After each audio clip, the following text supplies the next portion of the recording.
Hello भाई। उसी समय हर हर महादेव हर हर महादेव हर हर महादेव के नारे लगने लगे। जो कि शिव जी की भगवान शिव पधारे हैं, कोई सामान्य नहीं। हर हर महादेव हर हर महादेव हर हर महादेव महत्व है, सम्मान है शिव जी का। कुंभज ऋषि ने स्तुति की। भगवान शंकर ने कहा रुको, मैं सम्मान लेने नहीं। स्तुति का मतलब क्या होता है? आप किसी की स्तुति करें इसका मतलब है सम्मान। भगवान शंकर ने कहा रुको, मैं सम्मान लेने नहीं आया, मैं तो कथा सुनने आया। आप कथा सुनाइए मुझे, मैं कथा सुनना चाहता हूं। अब सती जी मन ही मन सोचने लगी कि मेरे पति के आने से ये कथावाचक तो कथा कहना ही भूल गया,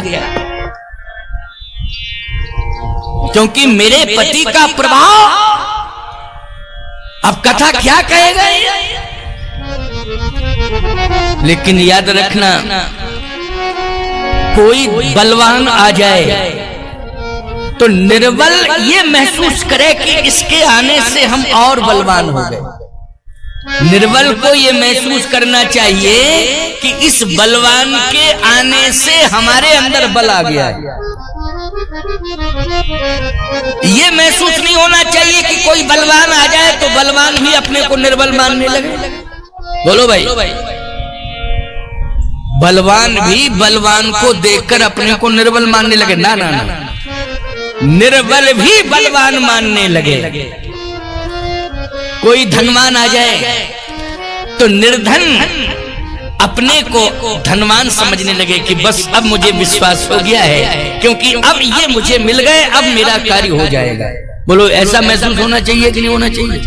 लेकिन ऐसा महसूस ना हो कि जितने धनवान बैठे हो ऐसा धनवान आ जाए कि सब निर्धन मानने लगे कि लो हम कुछ नहीं, हमारा कोई अस्तित्व नहीं। ना ना ना, भगवान शंकर ने सती जी को इशारा किया कि सती तुम भ्रमित मत हो, ये हमारी स्तुति कर रहे हैं ना, इसका अर्थ तुम्हारी समझ में आ जाएगा, अभी वो वर्णन करेंगे, तुम धैर्य धारण करो। भगवान शंकर ने कहा स्तुति करना बंद करो, आप तो कथा सुनाओ। कुंभज ऋषि ने कहा कि आप कौन सी कथा सुनना चाहते हैं? क्या राम कथा? राम कथा सुनाओ। आप लोग भी राम कथा ही सुन रहे हो कि नहीं? राम कथा, राम कथा सुनाओ। भगवान शंकर ने कहा मेरी इच्छा है कि मैं अपने प्रभु राम की कथा सुनूं, अपने इष्ट की कथा सुनूं, इसलिए आप तो राम कथा मुझे सुनाओ।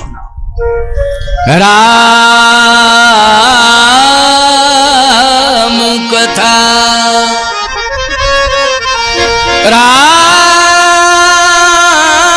कथा,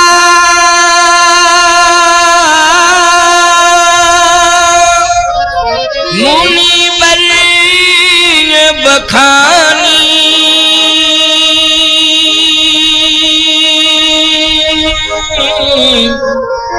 सुनी महेश परम सुखमान।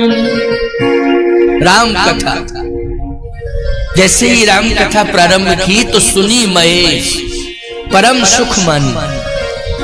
यहां सुख में और परम सुख में अंतर है।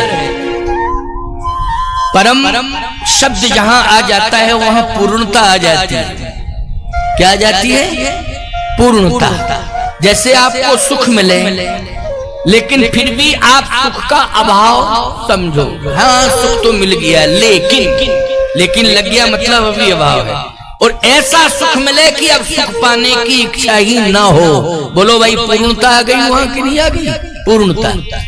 ऐसी कथा भगवान शंकर को सुनाई है कुंभज ऋषि ने कि परम सुख मानी, परम प्रसन्नता हो गई, पूर्णता आ गई। वाह, ऐसी कथा मैंने नहीं सुनी अभी तक। भगवान शंकर ने कहा सती देखो कितनी सुंदर कथा सुना रहे, ऐसी कथा तो मैंने सुनी नहीं। लेकिन क्या बतावें, शंकर जी ने सुनी तो उन्हें परम सुख मिला, और सती ने बैठी तो रही लेकिन कथा नहीं सुनी। वो कथा सुनाई जा रही है। अगर मैं कह रहा हूं कि कौन सा प्रसंग है, जो प्रसंग चल रहा आप सुन रहे हैं तो कह सकते हैं ये प्रसंग चल रहा है। पूछूं आप तुरंत कह दो कि महाराज ये प्रसंग चल रहा है, आप यहाँ बोल रहे हैं, क्या दिक्कत है? जब सुन रहे हो तो कहने में बताने में क्या दिक्कत? लेकिन सती जी ने सुनी नहीं कथा। सुनी किसने? राम कथा मुनिवर जब खानी, सुनी महेश परम सुख मानी। कथा शंकर जी ने सुनी, परम सुख मिल गया। सती ने भाव है कि शंकर जी आ गए सुनने के लिए। कुंभज ऋषि ने कहा कि ये मेरा प्रभाव नहीं है, तो कथा का प्रभाव है कि नहीं? कहा कथा का प्रभाव तो है, लेकिन इससे भी ज्यादा प्रभाव मेरे गुरुदेव का है। क्यों? गुरुदेव ने कहा था कि हे कुंभज, तुम कथा कहते रहना, एक दिन कथा में ही तुम्हें भगवान का दर्शन हो जाएगा। और देखो आज कथा में ही मुझे भगवान मिला। ये गुरुदेव की वाणी का प्रभाव है। गुरुदेव ने कहा था इसलिए वो सत्य हो गया। आज मुझे भगवान मिल गए। अगर मैं कथा न कहता होता तो भगवान नहीं मिलते। अच्छा, अभी दर्शन मिल गया कि नहीं शंकर जी का? तो किसके प्रभाव से मिला? कथा के प्रभाव से। तो जब त्रेता में ये संत महात्मा श्रोता महसूस कर सकते हैं कि भगवान मिल गए कथा से, तो बोलो तुम्हें भी विश्वास करना पड़ेगा कि नहीं करना पड़ेगा? विश्वास करना पड़ेगा। निश्चित रूप से भगवान एक ना एक दिन तुम्हें किसी न किसी रूप में मिलेंगे। ये मत सोचना कि शंख चक्र गदा पद्म लेकर प्रकट हो जाए तभी मानूंगा कि भगवान आ गए। किसी न किसी रूप में भगवान मिल सकते हैं। भेष में मिलेगा, निश्चित रूप से मिलेगा। अभी की एक घटना, वैसे तो रामायण में लिखा है जन्म जन्म मुनि जतन कराही, अंत राम कहीं आवत नहीं। लेकिन अभी अभी की ताजी ताजी घटना में आपको बता रहा हूं। चित्रकूट की बात है। एक वृद्ध महिला का शरीर पूरा हुआ गुरु पूर्णिमा के पहले। आश्रम के पास में ही वो परिवार रहता है। तो जब मेरे को ये घटना सुनाई, मैंने कहा बेटा कैसे अस्वस्थ थी माता जी, क्या था क्या नहीं था? बोले महाराज जी स्वस्थ थी। तो फिर एकाएक कैसे? बोले बस इतना ही कहा कि थोड़ा सा तुलसी दल और गंगा जल पिला दो। अरे तो उम्र ज्यादा थी तो चलो भाई मांग रही है दे दिया जाए। कहे जैसे ही गंगा जल और तुलसी दल दोनों ही पान किया तो बस राम राम राम 3 बार कहा और शरीर पूरा हो गया। मैंने सोचा कि ये इतनी अच्छी मति और इतनी अच्छी गति कैसे हुई? क्यों भाई मति भी कि मरते समय राम राम निकले तो मति। अच्छा राम राम कह के कोई मरे तो सुंदर गति। बोलो भाई मति और गति, इतनी सुंदर मति और गति कैसे हुई? कल्पना करना चाहिए, विचार करना चाहिए। जब मैंने विचार किया तो याद रखना वो चित्रकूट में ही रहती थी। रोज जो है जब तक वो चलती फिरती रही, मंदाकिनी स्नान किया, कामदगिरि भगवान का दर्शन किया और सत्संग नित्य सुनती थी। चित्रकूट में प्रतिदिन सत्संग छोटे रूप में होता रहता है, कई जगह होता है। ऐसा नहीं मानना कि एक ही जगह, कई जगह मंदिरों में होता रहता है। जैसे तुम्हारे यहाँ तुम लोग अभ्यास बना लो तो किसी भी मंदिर में, रघुनाथ जी के मंदिर में भी 10-20 मिनट आध घंटा बैठ के 10-50 लोग, 10-20 लोग, 5-15 लोग सत्संग कर सकते हो। बोलो कर सकते हो कि नहीं? ये यदि संकल्प ले लो तो चित्रकूट में बहुत से मंदिर ऐसे हैं कि जहां पर नित्य जो है घंटे आध घंटे सत्संग होता है। उसमें 10-20 बैठे जाते हैं भक्त वृंद। वो तो तीर्थ है, तीर्थों में तो आते ही जाते रहते हैं। उस माँ का एक ही कार्य था कि रोज वो 10-20 मिनट सत्संग सुनती थी अच्छा बोलो भाई, सत्संग सुनती थी तो सत्संग में ये जरूर बताया जाता होगा कि मरने के पहले राम राम जरूर कहना चाहिए, और राम राम मरने के पहले नहीं, हमेशा राम राम जपने का अभ्यास करता रहना चाहिए। जब राम राम जपने का अभ्यास होगा तो निश्चित रूप से मरते समय भी क्या निकलेगा, बोलो राम राम निकलेगा। तो सत्संग का ये प्रभाव था, से राम राम निकला तो मति और गति दोनों ही सुधर गए, मुक्ति मिल गई। कहने का तात्पर्य मेरा यह है कि हमारे जीवन में सत्संग होना चाहिए और संत होना चाहिए। ये सत्संग तो सुमेरु के रूप में है। किसके रूप में है ये बड़ा आयोजन है, इसको कहते हैं जैसे माला में सुमेरु होता है ना, तो बोलो भाई सुमेरु सबसे बड़ा होता है कि नहीं होता है माला में? माला देखी तुमने, तुलसी की माला, तुलसी की माला में सुमेरु होता है, याद रखना सुमेरु सबसे बड़ा होता है। ये सत्संग जो हो रहा है, रोज सत्संग होगा मंदिर में अच्छी बात है, घरों में सत्संग होगा अच्छी बात है, लेकिन ये वर्ष में एक बार या 2-4 साल में एक बार होता है। बोलो ये किस रूप में होता है? ये सुमेरु के रूप में होता है, इसको सुमेरु कहते हैं, है ना, याद रखना। तो मैं कहना ये चाहता हूं कि सत्संग के कारण ये प्रत्यक्ष प्रमाण मिला। अब राम राम कह करके प्राण त्यागे हैं तो कन्फर्म है कि राम का धाम तो मिल ही गया है, क्योंकि शास्त्र की वाणी को हम झुठला नहीं सकते हैं। अभ्यास की बात है, इसलिए घर घर में रोज सत्संग होना चाहिए। भले ही परिवार के सदस्य ही बैठ जाएं, आधा घंटे 1 घंटे का समय निकालें, लेकिन घर में सत्संग होना चाहिए। रामायण रख लो, रामायण का अर्थ इसमें लिखा हुआ है। रामायण की चौपाई छंद सोरठा पढ़ते जाओ, अर्थ करते जाओ। घर में मोबाइल क्यों हाथ में पकड़े रहते हो? रात दिन ऐसे ऐसे पता नहीं क्या करते रहते हो, है नहीं? क्या नशा सवार हो गया है मोबाइल का? आप डायरेक्ट बगीचे में जाओगे तो फल आपको डायरेक्ट मिलेगा, और टेलीविजन में फल लटकता हुआ दिखाई दे। पीछे में पहुंचोगे तो आम मिल जाएगा कि नहीं मिल जाएगा? कह रहा हूं जब प्रथम बार आया था। लेकिन सही बात मैं आपसे पूछना चाहता हूं, लेकिन आपने पास में बुलाया कि नहीं बुलाया? बोलो बुलाया कि नहीं? तो संत और ग्रंथ की शरण में आप आ गए। अभी आप शरण में हो, डायरेक्ट शरण में हो, इसलिए शरण का बहुत बड़ा प्रभाव पड़ता है। तो हमें जीवन में ग्रंथ के पास पहुंचना है, संत के पास पहुंचना है, और उसमें दूर है वो, उसका नाम ही है दूरदर्शन। उसका नाम क्या है? अच्छा सही बताओ। दूरदर्शन उसको क्या कहते हैं? दूरदर्शन, दूर का दर्शन है, और हम पास में आ गए, ये पास का दर्शन है। तो ये दर्शन महत्वपूर्ण है, हमें पास तो जाना ही पड़ेगा। अभिवादन दरस परश और मज्जन पाना, हरे पाप कहे वेद पुराना। तो दरस भी पास में हो, परस भी तब होगा जब पास में तुम होगे तो परस होगा। दरस परस और मज्जन पाना, हरे पाप कही वेद पुराना। गोस्वामी जी ने फिर एक प्रमाण दिया है, और जब द्रवहि दीन दयालु राघव, साधु संगत पाइए, जही दरस परस समागमादिक, पाप रास नसाइए।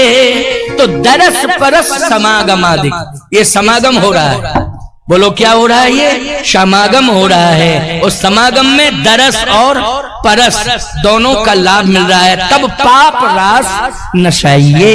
इसलिए परंपरा है कि हमें समीप जाना चाहिए। तो भगवान शंकर ने कहा कि सती आज मुझे परम सुख मिल गया। क्यों? इतनी सुंदर कथा सुनी। सती ने कहा मेरी समझ में तो बिल्कुल नहीं आया, मेरी समझ में तो बिल्कुल नहीं आया। शंकर जी ने कहा तुम झूठ मत बोलना, सही बताओ तुमने कथा सुनी है मन लगा के? सती ने कहा कि कथा तो मैंने नहीं सुनी। भगवान शंकर ने कहा जब सुनी ही नहीं तुमने कथा, तो तुम्हें कथा का मर्म कैसे समझ में आएगा? कथा तुमने सुनी नहीं। सती जी ने कहा कि आप सुना दो, जो आपने कथा सुनी तो आप ही सुना दो। भगवान शंकर ने कहा मैं सुनाऊंगा, लेकिन मेरी बताई हुई कथा पर तुम चलना तब तो ठीक है। हाँ बताओ क्या सुना। भगवान शंकर ने कहा कि मैंने कथा में ये सुना है कि कथा सुनने वाले को भगवान मिलते हैं।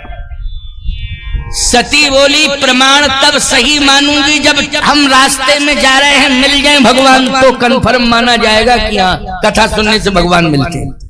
आप कह रहे हो कथा सुनने से भगवान मिलते हैं, यही सुना था कथा में। और शंकर जी ने जब ये बात बताई कि मुझसे ही सुनना पूरा सारांश ये है कि कथा सुनने वाले को भगवान मिलते हैं।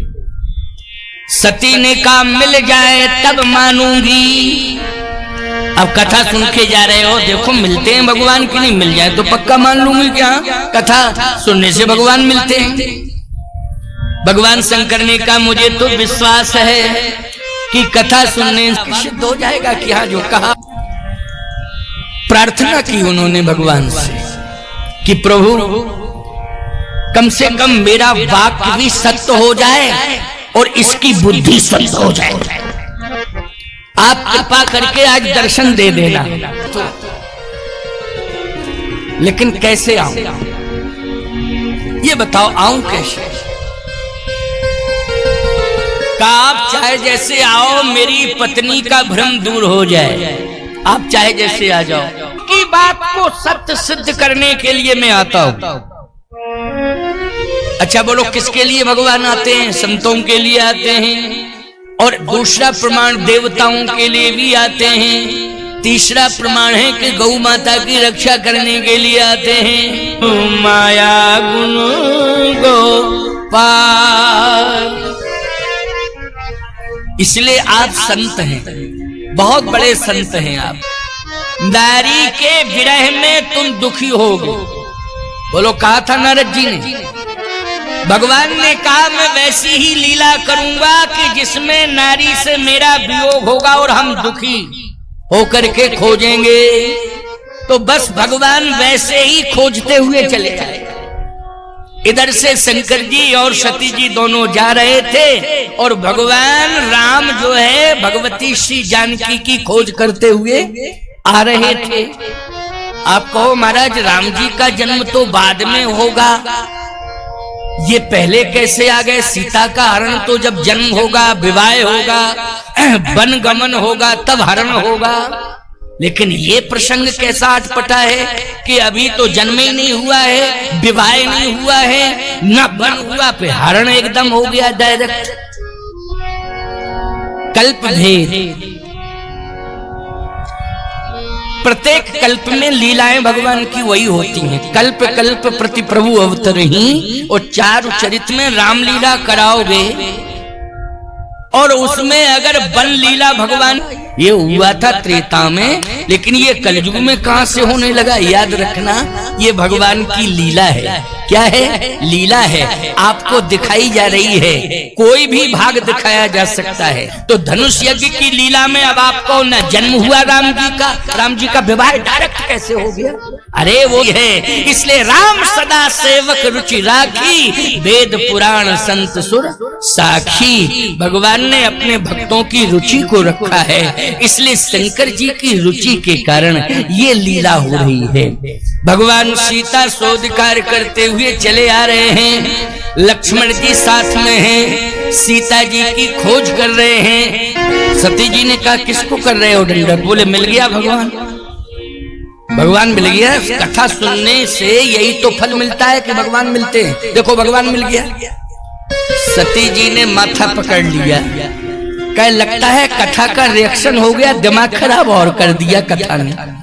कथा ने फायदा तो कुछ किया नहीं, कथा ने दिमाग खराब और कर दिया आपका। शंकर जी बोले कैसे? कह ये रोता धोता चला आ रहा है, रोता हुआ चला आ रहा है, इसको सुध बुध नहीं है, कहीं गिर रहा है, हिल रहा है, डुल रहा है, उसका भाई समझा रहा है। ये सामान संसार का प्राणी रोने धोने वाला, आप उसे भगवान मान रहे हो? भगवान शंकर ने कहा सती इसका मतलब यह है कि तुम्हारी आंखों पर मोतिया बिंद आ गया है, मोतिया बिंद आ गया है, तुम्हें दिखाई ही नहीं दे रहा है भगवान। सती जी बोली आप ही की आंखन में आ गया मोतिया बिंद, हमारी आंखें क्यों देख रही हैं, सामने दिखाई दे रहा है। भगवान शंकर ने कहा विहीन राम, बिना विश्वास के भक्ति नहीं आती है। विश्वास करो, कथा प्रेरणा देती है कि विश्वास करना चाहिए। मैंने कथा पर विश्वास किया है इसलिए मुझे भगवान दिखाई दे रहा है, लेकिन तूने कथा सुनी नहीं, कथा पर विश्वास नहीं किया और मेरी वाणी पर भी विश्वास नहीं कर रही है, इसलिए तुझे भगवान दिखाई नहीं दे रहा है। एक बात बताओ, कोई भी नारी किसी कुल में वो सिंदूर भर के आती है, कुलवधू बनकर के प्रवेश करती है। अगर पति कहता है कि ये मेरे पिता हैं, ये पिता के पिता पर पिता हैं, बोलो इन्हें प्रणाम करो, पितामह हैं इनको प्रणाम करो, ईमानदारी के साथ बताओ विश्वास करना चाहिए कि तर्क करना चाहिए? सिद्ध करो कैसे पिता है, असिद्ध करो कैसे पिता है, इसमें तर्क करना चाहिए। जब वो कह रहा है कि मेरे पिता हैं प्रणाम करो, तो इसमें तर्क करने की आवश्यकता नहीं है, विश्वास करना पड़ेगा। और विश्वास करके बोलो पिता वाला सम्मान देना पड़ेगा कि नहीं देना पड़ेगा? और यदि वो तर्क करती है तो निश्चित रूप से संशय की बुद्धि लेकर के आई है। वो क्या लेकर के आई है? संशय की बुद्धि लेकर के आई है। इसलिए निश्चित रूप से संशय की बुद्धि जब तक दिमाग में रहेगी, बुद्धि संशयात्मक, तो सती कहती है सिद्ध करो कि ये भगवान कैसे, तो रो रहे हैं काहे के भगवान, इनकी पत्नी खो गई है, ये कैसे भगवान। और जब ये अपनी पत्नी का पता नहीं लगा पा रहे हैं तो कैसे भगवान। जब पत्नी खो गई, इनको यही पता नहीं कौन ले गया, कहां चली गई, तो काहे के भगवान। भगवान शंकर ने कहा प्रभु ये ज्यादा भटक गई है, मन ही मन प्रार्थना कर रहे। और भगवान ने जैसे ही देखा तो मुस्कुराए और प्रणाम भी किया, प्रणाम भी किया और मुस्कुराए। तो सती ने कहा कि मुझे प्रणाम कर रहे, अच्छा पति पत्नी को प्रणाम करेगा क्या? क्यों भाई, परंपरा तो ऐसी नहीं है कि पति पत्नी को प्रणाम करता हो, पैर छूता हो, प्रणाम करता हो। क्यों करता है क्या पति तुम्हारे क्षेत्र में? कहीं नहीं करता है। अमेरिका की बात थोड़ी कर रहा हूं, अमेरिका की बात नहीं, पाश्चात्य संस्कृति नहीं, सनातन संस्कृति की बात कर रहा हूं। बोलो भाई, पत्नी ही प्रणाम करती है पति को कि नहीं? सीता का भेष बना करके सती बैठ गई, तो प्रणाम किसने किया है? भगवान ने प्रणाम किया है। क्यों? विपिन अकेले फिरो कहीं है तू, जंगल में अकेली क्यों घूम रही हो, कहाँ भोले बाबा कहाँ है, भोले बाबा कहाँ हैं, अकेली क्यों? सती बोली अरे मैं तो सीता बन गई थी, लेकिन ये कह रहे भोले बाबा कहाँ हैं, अकेली क्यों घूम रही। अच्छा बोलो ये भगवतीय चमत्कार है कि नहीं? बोलो भेष किसका है? सीता का। बोलो है कि नहीं? लेकिन भगवान पहचान गए और भगवान ने क्या पार्वती सती समझ करके प्रणाम किया। क्या समझ के प्रणाम किया? सती समझ के प्रणाम किया है। तो सती जी घबरा गई। सती जी ने कहा महाराज रोको रोको। अरे रोके क्या, भोले बाबा कहाँ है? सती बोली मैं प्रणाम करती, आप क्यों प्रणाम कर रहे? भगवान ने कहा बात यह है तुम परीक्षा लेने आई थी ना, तो इसका मतलब है परीक्षा कौन लेता है? परीक्षा लेता है शिक्षक। क्यों भाई? और परीक्षा लेने आई हो हैं? तो याद रखना परीक्षक जो होता है वो गुरु की भूमिका में होता है। परीक्षक किसकी भूमिका में होता है? जल्दी बोलो। पहचान लिया? तुम कितना भी भेष बदलो, लेकिन भगवान तो तुम्हें पहचान ही लेगा कि तुम कौन हो। भगवान से नहीं छिपाया जा सकता। इच्छालीन गुसाई ओ कीन प्रणाम तुम्हारे नाई। अच्छा झूठ बोल गई। प्रणाम किसने किया था? बोलो। सती ने प्रणाम किया था कि भगवान ने प्रणाम किया था सती को? बोलो भाई। भगवान ने सती को प्रणाम किया था, सती ने नहीं, लेकिन क्या कह रही है भोले बाबा से, कछु न परीक्षा लीन गुसाई और कीन प्रणाम तुम्हारे नाई। मैं तो आपकी तरह प्रणाम करके चली आई, झूठ बोल गई, भगवान ने ही तो प्रणाम किया। शंकर जी ने कहा सती में यहां से सब देख रहा था, तूने प्रणाम नहीं किया, तू तो सीता बनकर के बैठ गई, प्रणाम करने वाले तो भगवान ही थे और भगवान ने ही प्रणाम किया, मेरे पास आकर के तू झूठ बोल रही है। इसका मतलब ये और है कि तूने कथा नहीं सुनी इसलिए झूठ बोलना सीख गई। अगर कथा सुनती तो झूठ बोलने की आदत तेरी समाप्त हो जाती, लेकिन कथा नहीं सुनी इसलिए झूठ बोलने लगी। अच्छा सही बताओ, आज 80% झूठ बोल रहा है आदमी कि नहीं? मोबाइल के जमाने में तो और ही ज्यादा झूठ बोल रहा है। बोलो बोल रहा है कि नहीं? ये झूठ बोलने की आदत सत्संग का अभाव, सत्संग का अभाव होने के कारण झूठ बोलने की आदत पड़ गई है। और यदि सत्संग से जुड़े रहते तो झूठ बोलने की आदत नहीं पड़ती। एक बात आपको बताएं, किसी कारण को लेकर के आप झूठ बोलते हैं अलग बात है, लेकिन अकारण में ही आदमी झूठ बोल रहा है कि नहीं बोल रहा है? बोलो भाई, कोई कारण ही नहीं है तब भी झूठ ही बोलते चले जा रहे हो। अरे भाई कोई कारण नहीं है तो क्यों बोल रहे हो? ये सबसे बड़ी बीमारी लग गई कि नहीं लग गई, अकारण में झूठ बोलना। मैं मानता हूं कि कोई कारण फंस गया है, लोग ने झूठ का सहारा ले लिया है, लेकिन आज ज्यादातर लोग अकारण ही झूठ बोल रहे हैं। कोई कारण नहीं है फिर भी झूठ बोलते चले जा रहे हैं। इसको कहते, इसी का नाम है सत्संग का अभाव। सत्संग सुने होते तो झूठ बोलने की आदत नहीं होती। मैं एक बात कह रहा हूं, सुन लो, अकारण असत्य बोलना बंद कर दो। अकारण असत्य बोलना बंद जिस दिन तुम कर दोगे, धीरे धीरे सदा सत्य बोलना तुम्हारे जीवन में आ जाएगा। करके देखो, अकारण असत्य बोलना बंद कर दो।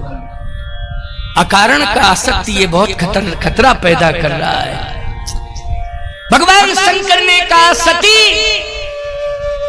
आज तू झूठ बोल रही है, भगवान की परीक्षा लेने गई। कभी भी भगवान की परीक्षा लेनी नहीं चाहिए, भगवान की तो प्रतीक्षा करनी चाहिए। बोलो क्या करनी